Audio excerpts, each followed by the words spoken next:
Assalamualaikum warahmatullahi wabarakatuh. Kami akan mempresentasikan hasil diskusi dari kelompok kami tentang tahapan planning dalam sistem development life cycle, yaitu membuat inovasi di bidang sistem informasi berupa website promosi usaha.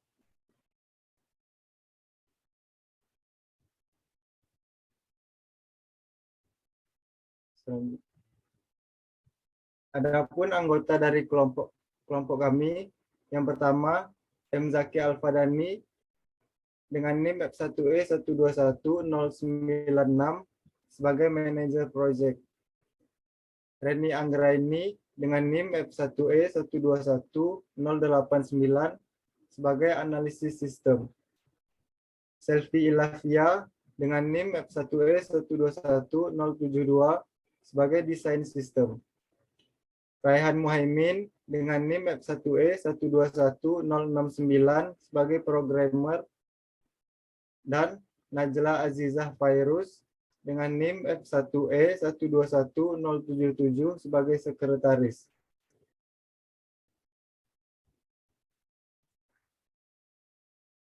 Sistem Development Life Cycle.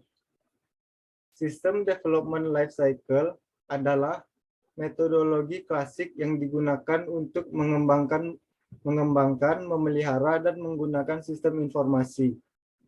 Pengembangan sistem yang lebih cepat dapat dicapai dengan peningkatan siklus hidup dan penggunaan peralatan pengembangan berbasis komputer. Selanjutnya, planning. Planning merupakan tahap awal dari pengembangan sistem.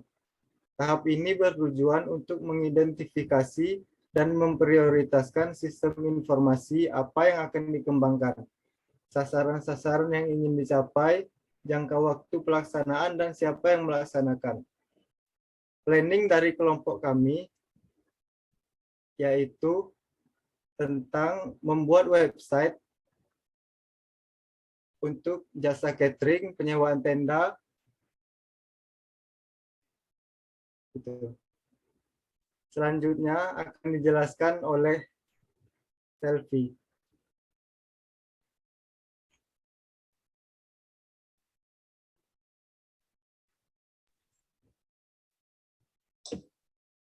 Pada tahap planning terdapat beberapa bagian pengerjaan. Yang pertama ada identifikasi tujuan dan ruang lingkup pengembangan. Lalu pertama-tama kita harus terlebih dahulu menganalisis usaha yang akan kita evaluasi. Usaha yang kami analisis ialah usaha yang menawarkan jasa catering, tenda, dan dekorasi. Pada usaha catering dan penyewaan tenda dekorasi yang ada di lingkungan sekitar, masih banyak usaha yang berjalan secara manual, melalui pemesanan secara langsung, dan juga belum mempunyai sistem informasi yang terorganisasi dengan baik. Karena itu, kami ingin membuat sistem informasi penyewaan berbasis web, sehingga dapat membantu perusahaan untuk mengolah data supaya menjadi lebih cepat, akurat, dan terorganisasi.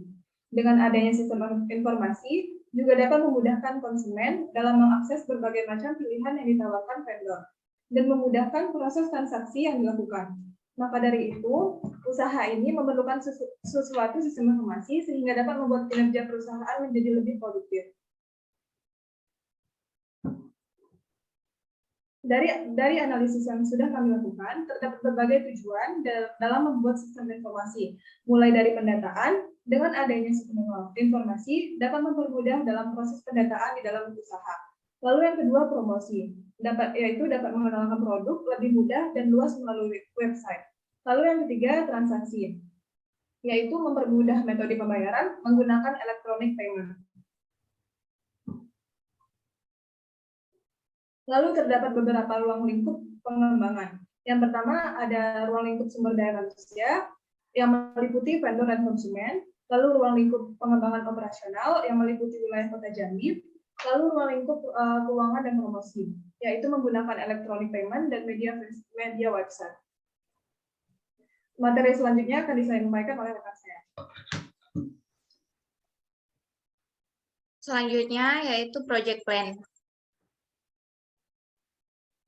1. Observasi terhadap lingkungan sekitar. Pada tahap awal pembuatan sistem informasi, kita harus melakukan observasi terlebih dahulu terhadap lingkungan sekitar untuk mengetahui usaha mana yang membutuhkan sistem informasi. 2.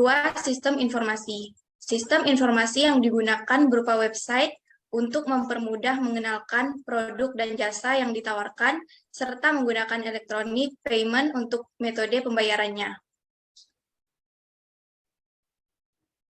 3. Nama dan logo website.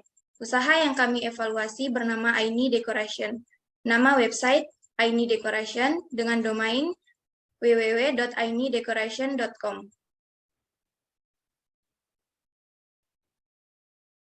4.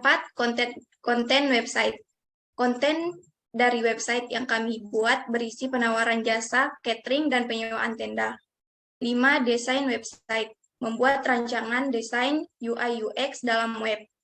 6. Sistem mengakses website. Ketika mengakses website, user akan melalui berbagai alur pendaftaran yang telah dirancang untuk mempermudah komunikasi antara vendor dan konsumen serta terhindar dari penipuan. Yang ketujuh, hosting website. Merancang website agar dapat diakses semua orang.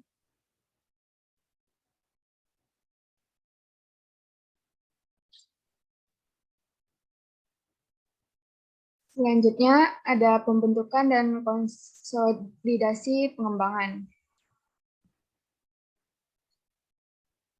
Yang pertama ada M. Zaki Al-Fadani sebagai manajer proyek. Manajer proyek memegang peran penting dalam perencanaan, eksekusi, pengawasan, pengendalian, dan juga penutupan proyek. Jadi, tanggung jawabnya mulai dari awal hingga paling akhir. Posisi ini tentunya bertanggung jawab atas keberhasilan atau kegagalan suatu proyek. Yang kedua, ada Reni Anggraini sebagai analisis sistem. Analisis adalah memahami kebutuhan dari sistem yang baru dan mengembangkan sebuah sistem yang memadahi kebutuhan tersebut, atau memutuskan bahwa pengembangan sistem yang dari tidak dibutuhkan. Pada tahap ini merupakan tahap yang paling penting dalam tahap sistem development life cycle. Yang ketiga ada Selvi Lavia sebagai desainer sistem. Tujuan dari desain sistem secara umum adalah untuk memberikan gambaran secara umum kepada user tentang sistem yang baru.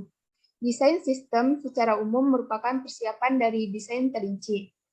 Yang keempat ada Rehan Mohaimin sebagai programmer. Programmer adalah penulis dan penguji kode yang digunakan untuk membuat program perangkat lunak, mengubah desain program yang dibuat oleh developer untuk menjadi instruksi yang dapat diikuti oleh komputer. Yang kelima ada Najla Aziza Fairuz sebagai sekretaris.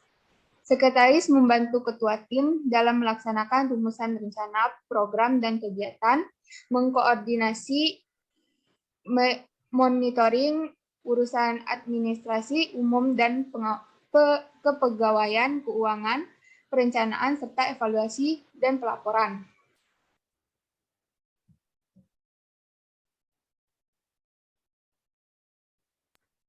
Yang keempat adalah teknologi platform selection dan technical arsitektur.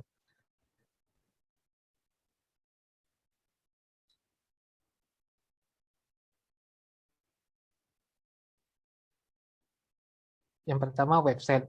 Situs web adalah sekumpulan halaman web yang saling berhubungan yang umumnya berada pada file laden yang sama, berisikan kumpulan informasi yang disediakan secara perorangan, kelompok, atau organisasi. Software aplikasi pendukung. Yang pertama ada VS Code, yang kedua ada SAM, yang ketiga ada MySQL, yang keempat ada web server. Bahasa pemrograman yang kami gunakan adalah yang pertama ada PHP, yang kedua ada JavaScript, yang ketiga ada HTML, yang keempat ada CSS. Hanya itu yang dapat kami sampaikan pada presentasi kali ini. Bila ada kata-kata yang salah, mohon dimaafkan. Assalamualaikum warahmatullahi wabarakatuh.